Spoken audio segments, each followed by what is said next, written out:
حضور نبی اکرم صلی اللہ تعالیٰ علیہ وآلہ وسلم نے فرمایا کہ جب ماہ شعبان کی 15ویں شب آتی ہے، جس کو لیلۃ نصف شعبان کہتے ہیں، جب یہ مبارک رات آتی ہے تو حضور علیہ الصلوۃ والسلام کے مبارک کلمات یہ ہیں کہ اللہ رب العزت آسمان دنیا پر اپنی شان کے لائق نزول اجلال فرماتے ہیں۔ دیگر حدیث کے کلمات آتے ہیں کہ غروب آفتاب سے صبح طلوع فجر تک یہ ساری شب،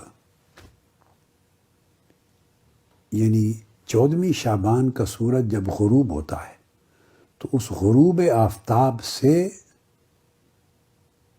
15ویں کی فجر کے طلوع تک ساری رات اس کی شان کے مطابق اس کا نزول اجلال رہتا ہے آسمان دنیا پر۔ اور جو حدیث سیدنا صدیق اکبر رضی اللہ تعالیٰ عنہ سے مروی ہے، اس سے قبل حضرت ام المومنین عائشہ صدیقہ رضی اللہ تعالیٰ عنہ کی حدیث کے الفاظ کا معنی مکمل کر لوں۔ فرماتے ہیں کہ نزول اجلال فرماتا ہے آسمان دنیا پر، اور اس زمانے میں ایک قبیلہ تھا بنو کلب، وہ مشہور تھا، سب سے زیادہ بکریاں ان کے پاس تھیں۔ اللہ اور اللہ کے رسول کا یہ طریقہ اور سنت ہے کہ اس زمانے میں جو بات فرمائی اور اس کے لیے مثال دی تو کچھ ایسی مثال دی جاتی جو بڑی آسانی سے معلوم اور مفہوم ہوتی، لوگ جس کی بیک گراؤنڈ کو جانتے اور آسانی سے اس کی مراد اور اس کے معنی اور مفہوم کو سمجھ لیتے تھے۔ چونکہ یہ قبیلہ اپنی لا تعداد ان گنت بکریوں کے اعتبار سے بہت مشہور تھا، تو ان کی مثال دے کے حضرت ام المومنین رضی اللہ تعالیٰ عنہ سے فرمایا کہ اللہ پاک اس رات اپنے اتنے بندوں کی مغفرت فرما دیتا ہے کہ جس کا شمار آپ نہیں کر سکتی، اور تمثیلاً فرمایا بنو کلب کا جو قبیلہ ہے اس کی بکریوں کے بال ہیں، ان اگر سارے بالوں کو گننا شروع کریں تو اس عدد سے بھی کہیں زیادہ لوگوں کی بخشش فرماتا ہے۔ یعنی اس مثال کا مفہوم یہ تھا کہ اتنی بخشش فرماتا ہے کہ شمار سے باہر ہے۔ اور سیدنا صدیق اکبر رضی اللہ تعالیٰ عنہ نے جو روایت کی، جس کو میں نے ذکر کر دیا کہ امام بزار نے روایت کیا ہے اور امام بہقی نے روایت کیا ہے، اور امام بہقی اور امام بزار فرماتے ہیں کہ یہ ایسی روایت ہے کہ اس کی سند کو قبول کرنے میں کوئی حرج نہیں، یعنی مقبول سند ہے۔ اس میں آقا علیہ الصلوۃ والسلام نے فرمایا کہ اللہ پاک اسی طرح آسمان دنیا پہ نزول اجلال فرماتا ہے اور اپنے بندوں میں سے اتنی بخشش و مغفرت فرما دیتا ہے جس کا کوئی شمار نہیں، صرف کافر و مشرک رہ جاتا ہے، اور اپنے بھائیوں کے لیے اپنے دل میں بغض و عناد رکھنے والا آدمی، جس کا دل بغض اور عناد سے بھرا ہوا ہے، وہ بچ جاتا ہے، وہ اس بخشش کے فیض سے محروم رہتا ہے۔ اگلی حدیث میں جو حضرت عبداللہ بن عمرو سے مروی ہے، جسے پھر امام احمد بن حنبل نے مسند میں روایت کیا اور امام حیثمی نے بیان کیا، تو اس کے اندر الفاظ ہیں کہ بغض اور عناد رکھنے والا، اور بغض اور عناد کی وجہ سے وہ پھر چغل خوری کرتا ہے، چغلی کرتا ہے، دوسروں کی بدخوئی اور بدگوئی کرتا ہے دوسروں کے لیے۔ اور دوسرا فرمایا جو ناحق انسانی جان کو قتل کرنے والا قاتل آدمی، وہ رہ جاتا ہے جس کی بخشش نہیں ہوتی۔ پھر اسی طرح حضرت معاذ بن جبل رضی اللہ تعالیٰ عنہ سے بھی انہی الفاظ کے ساتھ حدیث مروی ہے، جس کو امام ابن حبان نے اپنی صحیح میں روایت کیا ہے، اور امام طبرانی نے معجم الکبیر اور معجم الاوسط میں روایت کیا ہے، اور مسند میں بھی مروی ہے۔ اور امام حیثمی فرماتے ہیں کہ امام طبرانی نے کبیر اور اوسط میں جو روایت کیا تو دونوں حدیثوں کے جو سند ہے اس کے رجال ثقہ ہیں۔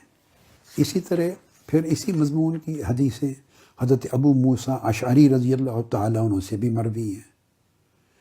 یہ تھوڑا سا ذکر کرنا اس لیے مقصود ہے آج کی رات کی فضیلت کے باب میں کہ آپ کو معلوم ہو کہ یہ صرف ایک حدیث نہیں ہے،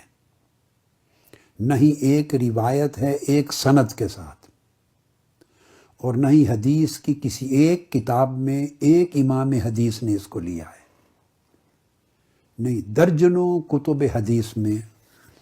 درجنوں ائمہ حدیث نے درجنوں اسانید اور طرق کے ساتھ اور کئی صحابہ کرام سے الگ الگ اس حدیث کو روایت کیا، اور ہر ایک کے اسناد کا مرتبہ جدا جدا ہے۔ تو حضرت ابو موسیٰ اشعری رضی اللہ تعالیٰ عنہ سے مروی ہے، وہ سنن ابن ماجہ میں آئی ہے، اور سنن ابن ماجہ کی اس روایت کے باب میں امام مزی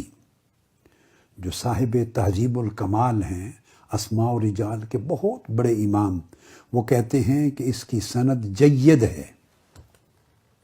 اور فرماتے ہیں اس حدیث کے صحیح ہونے میں کوئی شک نہیں۔ یہ امام مزی کا قول ہے۔ پھر جیسا کہ میں نے عرض کیا امام ابن حبان اور طبرانی کا وہ آ گئی۔ پھر اسی طرح حضرت ابو ثعلبہ خشنی رضی اللہ تعالیٰ عنہ، ان سے بھی مروی ہے یہ حدیث اور تفصیلی مضمون کے ساتھ، اسے بھی امام طبرانی، ابن ابی عاصم اور بہقی نے روایت کیا ہے، اور یہ جید مرسلات میں سے ہے۔ اور اس کو البانی نے، جو سلفی مکتب فکر کے ایک عالم ہیں اور حدیث کے اسناد کے محقق ہیں، انہوں نے اس حدیث کو صحیح قرار دیا۔ اور پھر سیدنا علی المرتضیٰ کرم اللہ وجہ الکریم سے بھی مروی ہے یہ حدیث، اور تفصیلی مضمون کے ساتھ، جس کے اندر یہ ہے کہ اس رات کو قیام کیا کرو اور اس کے دن کو روزہ رکھا کرو، اور اللہ رب العزت غروب شمس سے ہی آسمان دنیا پر لوگوں کی بخشش کے لیے نزول اجلال فرما لیتے، اور پھر یہ آواز آتی ہے، ندا آتی ہے، فَيَقُولُ أَلَا مِن مُسْتَغْفِرٍ لِّي فَأَغْفِرَ لَهُ، کیا کوئی شخص ہے جو آج مجھ سے مغفرت طلب کرے اور میں اس کو بخش دوں؟ أَلَا مُسْتَرْزِقٌ فَأَرْزُقَهُ، ہے کوئی شخص جو آج کی رات مجھ سے رزق طلب کرے اور میں اس کو رزق عطا کر دوں۔ اسی طرح ندا آتی چلی جاتی ہے، کوئی مصیبت میں مبتلا مجھ سے عافیت طلب کرے میں اسے عطا کر دوں، الا قضا الا قضا حتیٰ یطلع الفجر، اس طرح ندا آتی رہتی ہے حتیٰ کہ فجر طلوع ہو جاتی۔ یہ سیدنا علی المرتضیٰ رضی اللہ تعالیٰ عنہ سے مروی اس حدیث کو بھی امام ابن ماجہ نے اپنی سنن میں اقامت الصلاۃ و سنہ کے باب میں، اور امام بہقی نے شعب الایمان میں، جس میں انہوں نے صحیح اور حسن احادیث کے لانے کا اہتمام کیا، خود فرماتے ہیں، اور پھر امام دیلمی نے الفردوس میں روایت کیا۔ پھر حضرت عثمان بن ابی العاص سے بھی مروی ہے، وہ بھی امام بہقی نے اس کو لیا ہے۔ علی ذی القیاس علا بن حارث سے مرسلاً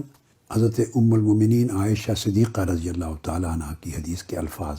اور امام بہقی کہتے ہیں یہ مرسل بھی جید مرسل ہے۔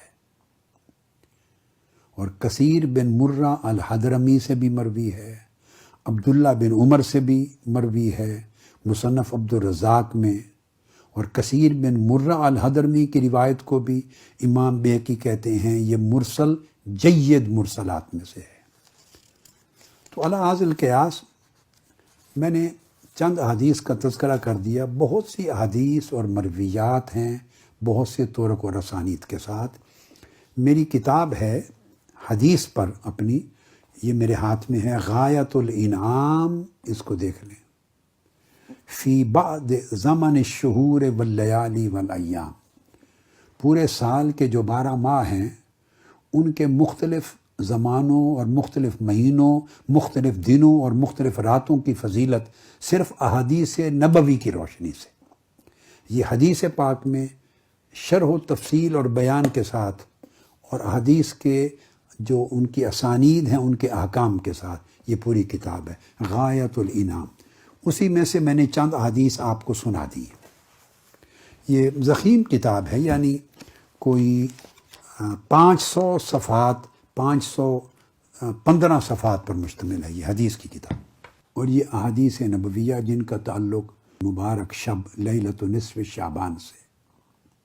جس میں اللہ رب العزت کا آسمان دنیا پہ نزول اجلال فرمانے کا ذکر ہے. سب سے پہلے نئی ویڈیوز کو حاصل کرنے کے لیے شیخ الاسلام ڈاکٹر محمد طاہر القادری کے آفیشیل یوٹیوب چینل کو سبسکرائب کریں اور بیل آئیکن کلک کریں.